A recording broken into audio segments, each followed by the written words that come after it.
Yo, what's good, YouTube? This is Jay from TNJ, and welcome to Game 6 here in the ALCS. The Improbable Kings have made it this far, and here we are facing our first ever elimination game.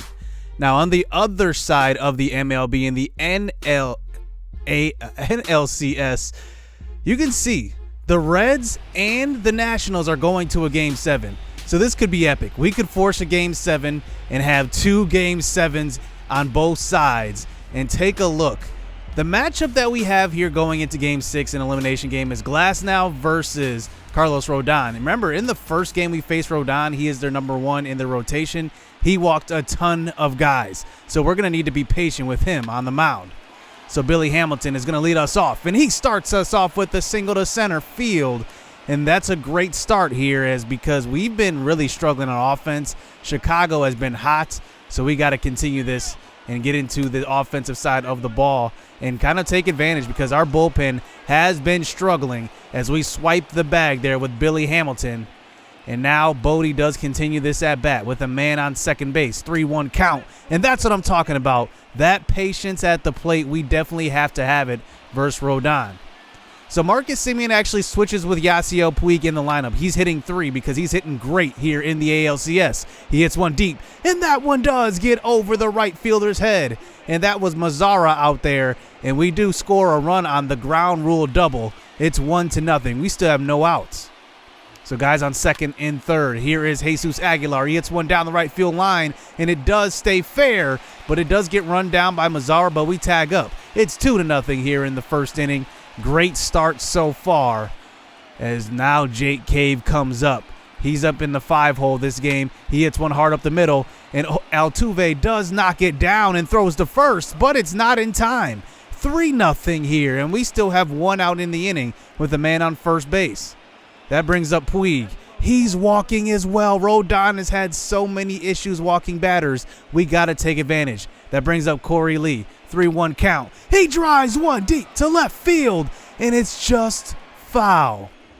So this at-bat continues now. A 3-2 count here. 1 out. Guys on first and second, and he's watching one, but oh, Rodon caught the corner this time, and he strikes out looking. As that brings up Scooter, who's been clutch for us. He goes to opposite field on the inside pitch, and that one gets through. It looks like we round third pretty hard that time, but nobody was covering the bag, so Cave is able to get back. So now bases loaded. We give Raimel Tapia the start in left field for fielding purposes, and here he is in the 9-hole, and he watches one up in the zone. Ball 4. It's 4-0 here in the first inning. So now Billy Hamilton comes up to the plate once again, still in the first. He hits one to right center, but it looks like that one will be run down by Luis Robert, and that's a 4-run first inning. Great start to this game. So here's Glasnow on the mound. You know he's been hot here in the playoffs. He wasn't hot in the regular season, but he has been killing. He faces Robert, strike 3. He faces Yandy Diaz, strike 3 looking. And let's see if we can go down 1-2-3. It's Jose Altuve at the plate. Ground ball up the middle, Marcus Semien. Oh, he lets it get past him and gets to center. But take a look. Altuve's rounding first, headed to second. He's thrown out. It's a 1-2-3 inning. I don't know what Altuve was thinking on that one. But now we move on to the second inning. Here is David Bodie. We're right back at the top of the lineup. Ground ball to short. And that is going to be fielded and thrown. And that one will be the first out of the inning. So in the 4-hole with 2 outs, Jesus Aguilar hitting .359 in the postseason. He drives one deep to left field.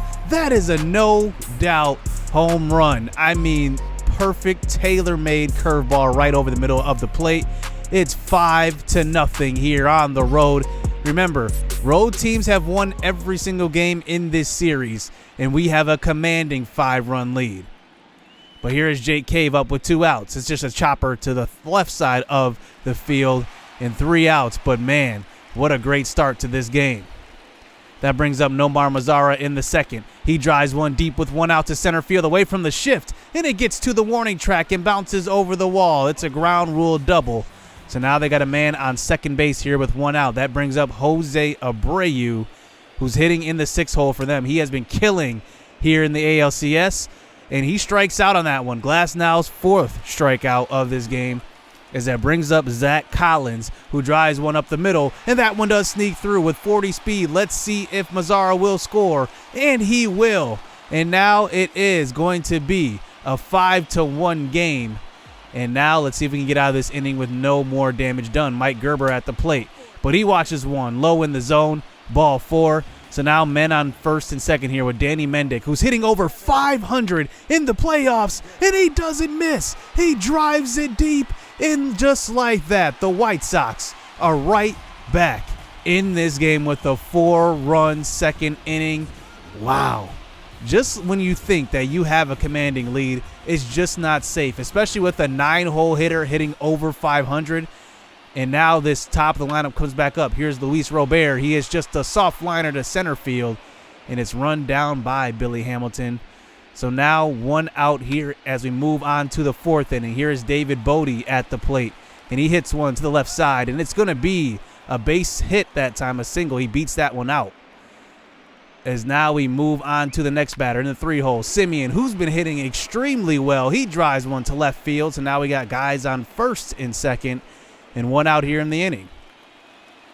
So that brings up Jesus Aguilar hitting in the 4-hole, but it's just a chopper to short, and he's got 0 speed. He's not beating that one out. It's a double play, still a 5-4 lead. We may have just missed out on a big opportunity in that inning. So that moves us into the bottom of the 4th. And here is Mazzara once again, who already started out the last inning and started out the offense for the White Sox. And that's a leadoff double here to start the 4th for them. So Abreu up to the plate now. He's 0 for 1, but he hits one right to the same spot, and it drops in. We're playing deep in that on that one, and it drops in RBI 5-5. I mean, every game has been close here in this series. And now the White Sox come all the way back.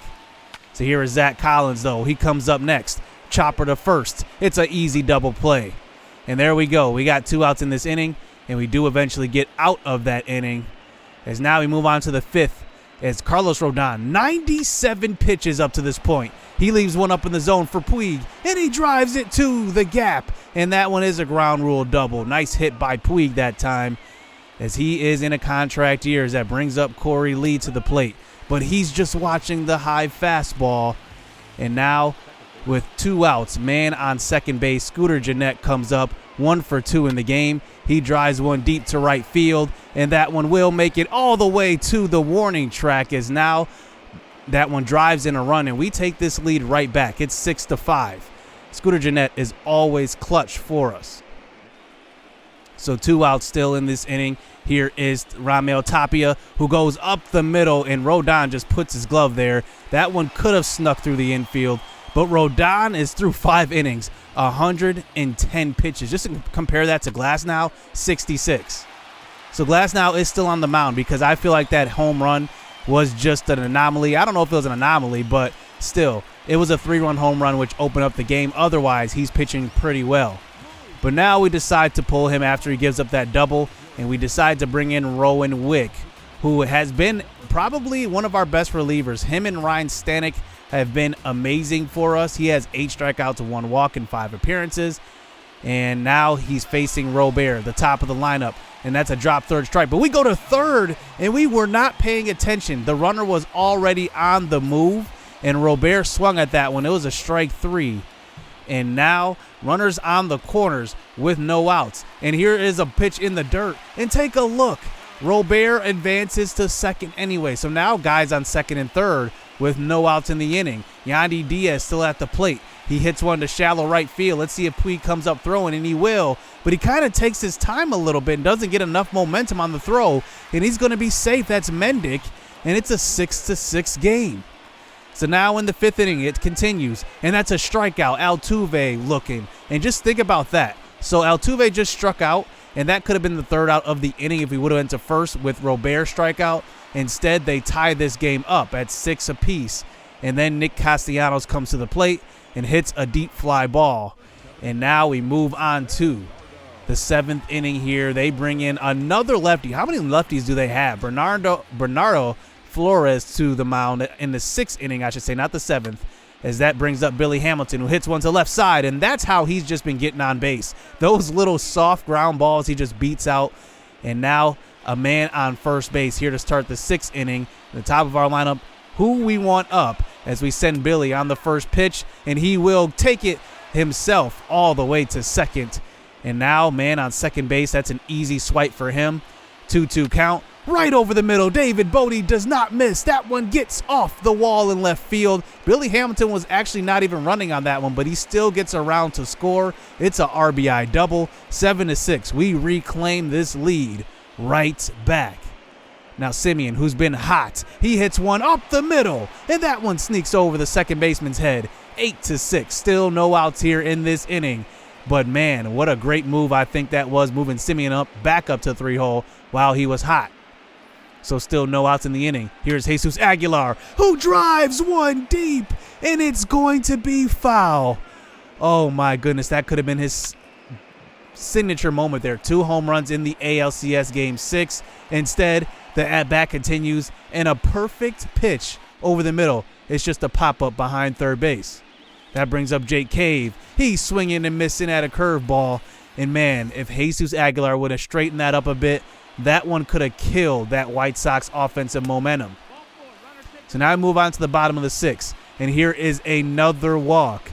As now Jose Abreu comes up again, who's been hitting the ball well. He hits it hard to Jesus Aguilar, who knocks it down and gets the out at first base. So that brings up Zach Collins here in the 7-hole. He's 1 for 2. And look at this. Rowan Wick hangs one up. And Collins goes to dead center. It's a home run and a tie game. It's like right when you think you can pull away from these guys, they come right back. But Wick does finally settle down. Man, we cannot shake this offense. Our bullpen, I mean, we just give up way too many home runs. So we bring in Craig Stammen here in the 7th inning to face Luis Robert to start it out for the White Sox. But he drives one deep to left field. And look at this, another one. It's going to make it into the bullpen. It's a home run, 9-8.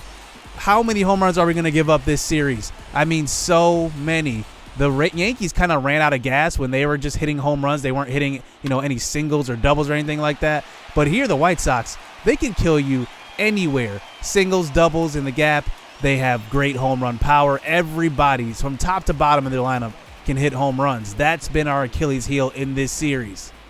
So Jose Urquidy comes into the game, and I have brought him in as a long reliever. I think I'm going to switch him to that next year. Let's see if he can get out of this jam as we bring him in with guys on first and second. Fly ball deep to right field. And look at that warning track power. That one almost was another home run. Now Jose Abreu comes to the plate, who's been hitting the ball well, but that one's right back to Urquidy. So now the White Sox are 6 outs away from a World Series bid, as that brings in Aaron Bummer, another lefty. And now the top of our lineup is right back up. Billy Hamilton, 2 for 4 in this game, but it's going to be a ground ball right to Mendick, and he throws to first base. 1 out here in the 8th. That brings up David Bodie, 3-2 count, 1 out, and he swings and misses. And that is going to be another strikeout here for Bodie. He's been struggling a little bit in the playoffs, as that brings up Marcus Simeon, who hits one hard, but it's right to Mendick, and that's 1-2-3 as we move into the 9th inning, down by 1 run. It's Jimmy Cordero on the mound. He has been lights out in the playoffs. I mean, look at him, 1.17 ERA, 6 strikeouts, 1 walk. I mean, how much can he do? So Jesus Aguilar, a little anxious at the plate, and swings at an inside sinker on a 3-2 count, as that brings up Jake Cave with 1 out now.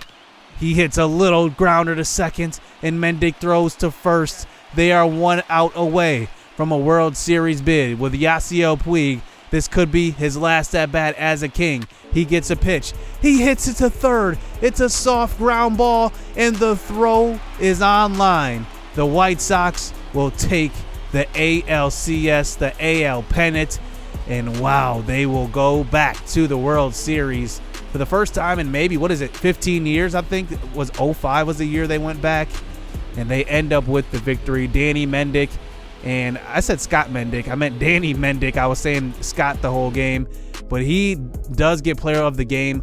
That 3-run homer in the 2nd inning was definitely a dagger to our hearts. We did stay in it, though. We kept fighting. But that home run, it really did change the complexion of the game. And that's how this one ends. The Kings go all the way to the ALCS in Season 2, but then lose in Game 6 to the White Sox. It was a great season. I got to admit it. I did not expect to be this good right away. But maybe we just got hot and just started winning games, and I think that's what happened. But I think we can build on this. There's a lot of good pieces. Next episode, I want to recap this season and talk about the future plans in free agency and guys I want to keep around and expiring contracts, all that good stuff. But it was a great season too. The Kings will be back in the playoffs. So hit subscribe, hit that like button, stay tuned. Let's get it. Let's go.